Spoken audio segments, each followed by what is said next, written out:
A few weeks ago, I released a video titled "Should You Stick with Unity?", where I went over the controversies over the last year, what the runtime fee was, and how it affects developers. And now, for game developers, the runtime fee is completely cancelled, and instead, Unity are reverting to their original seat-based subscription model, whether you use an older version of the engine or Unity 6 and onward. It's really a funny scenario overall, and we'll have to see what happens next.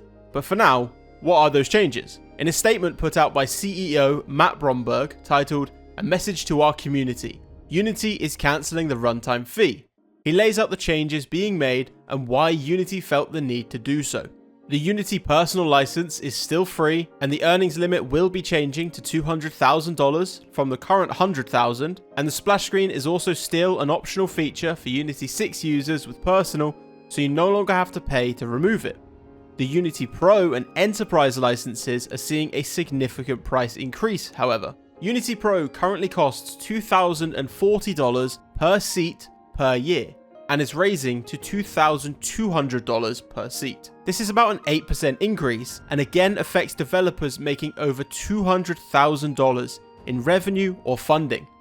The Unity Enterprise subscription is seeing a massive increase by about 25% per seat, and this is the area that's hit most by the new changes.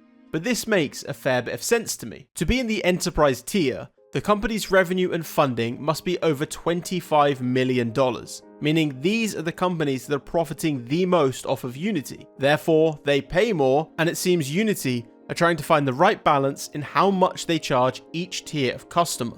One key takeaway as well is that Matt has reiterated his promise that the terms of agreement for a specific editor apply in perpetuity, as long as you stay on that version, meaning any potential future fees or rulings will only apply to the new versions and require the user to agree to those terms.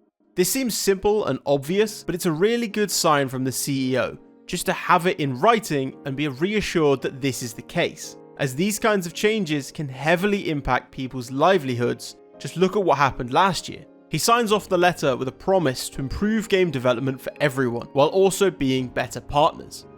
While you can just see this as a great PR move, as this is basically the same position we were in exactly a year ago today, but it's still a great move from Unity, as it's clear they tested out something to see the reaction, got rightfully called out, and realised that the community wouldn't accept the runtime fee.